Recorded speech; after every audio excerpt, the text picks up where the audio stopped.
Okay, February 17th, and we're putting on our sorrels here, or trying to. Actually, these are lacrosse. Had these for a few years. Get these on, and then we're gonna head outside. Well, as we said here, it's February 17th, about 2 o'clock in the afternoon.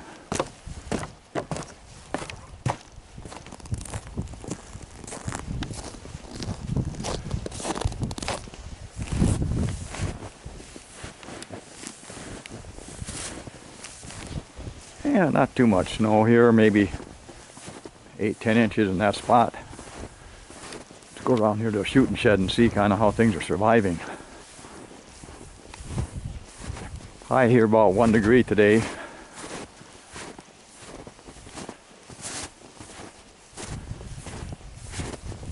And that's not Celsius.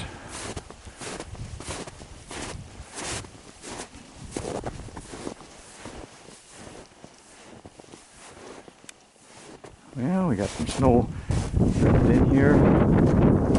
Somebody forgot to put away our goodies last fall. Not helping our rust situation at all either. I did figure out a way to keep my tool here from climbing all over when I load stuff up. Clamp right here does the job. That's what the shooting area looks like on February 17th, 2025. What I'm thinking here is if the winter lasts a couple more months, which I'm pretty sure here it will, I may have time and may be able to finish this rifle here that we're working on. And this one is kind of a southern mountain style gun. I've got quite a bit to say about the gun, but actually more to say about the iron parts that are on this gun. So anyway, I've been copying some parts that were made by a fellow that I met down in Friendship, Indiana at a National Muzzleloading Rifle Association shoot, and that was around 91, I think, maybe 1990, 90 or 91. And that gentleman's name was Myron Carlson. Now Myron was building parts, building the furniture for these southern guns, and this one is for a bean gun. I believe it was by Baxter, and I got a date on here in 94. So I guess that's when that one was made by Myron. Anyway, with that introduction, I'll get on more to what I'm going to try to make this video about. Now, I had built some rifles previous to purchasing the parts here, and I definitely don't claim to be I would say a good builder, but I have some perseverance and I tend to stick at things. But I purchased these parts then from Myron with the intent of doing some building. I kind of dropped out of that, so they've been sitting for a while, and I'm taking it back up a little bit here. But as I've done that, I think 30 years have gone by, and I've become to appreciate a lot more of the work that Myron did on these parts. That he had told me, I believe at that time, that he'd copied these off from original guns. So let's take a look what's in this bag, for instance, what he's done. Here we've got a patch box, and we've also got the latching mechanism. Look at what's in there. Got a trigger guard. Myron had parts priced individually. These are some price here that I'm looking at that are from a Maquis rifle. And back to the bag here, we've got a butt plate, and I've made a few copies, and these are just nasty to make. At least for me, I'd certainly like to have seen him turn those out. Got our end cap. And Myron, I think, was telling me that the actual ones had copper solder, and that's what he used on reproducing these.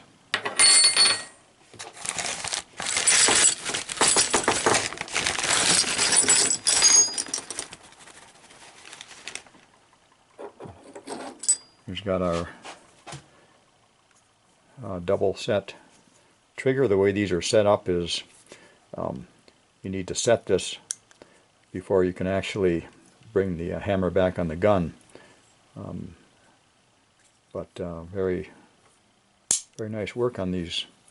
So we have the trigger here, and we've got a side plate, I guess. I'm not sure what we call that.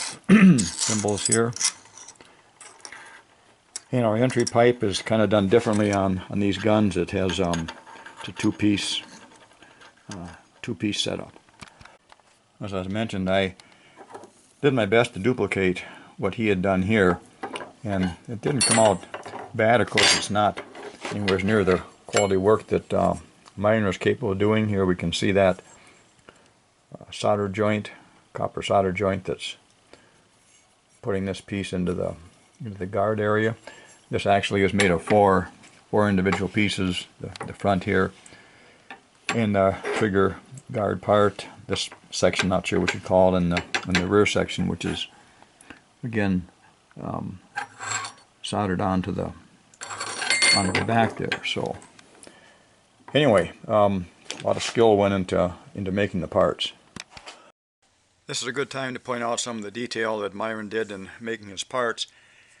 Looking at the patch box, the hinge is well fit without the gaps that my copy has.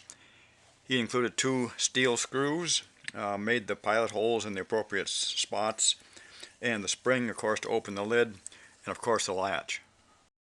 If we look at the lower trigger, Myron no doubt copied the original screw that's used to adjust the set trigger, rather than use a pre-made one like I did.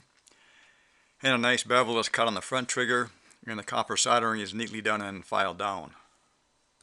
There's almost a perfect match to the 2 pieces of the butt plate, where they're both pinned and soldered together. Shown here is a comparison of the parts that Myron made and my copies.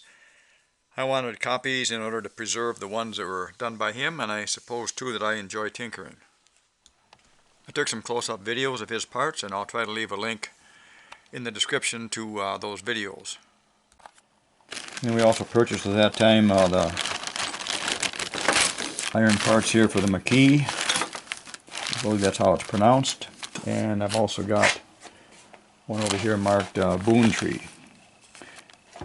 He was also had plans available, and this is the set of plans for the first 5 rifles. I'm showing here 2 of those. The Boone Tree one, I think, is a separate. Yeah, that's a separate one here. This is bought in 1991, so that's telling us when this set of hardware here was purchased. And we'll leave that in the bag.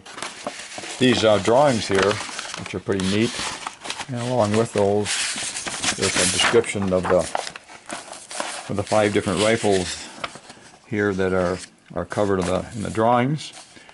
And these are done by, at least the writing here says done by Ron Boron, and I think that may have been Myron's son-in-law, but not sure on that. So this has a 1 on it, and that's the Southern Rifles set 1. He had a set 2 that contained 5 more rifles. I thought I purchased that, but possibly did not. I noticed that here a few weeks ago these drawings are available online. You can get those from Log Cabin Gun Shop. So that may be something someone's interested in. And let's take a look inside this one, because this is kind of interesting. Southern Originals Tennessee pistol. Let's see what's in this folder here.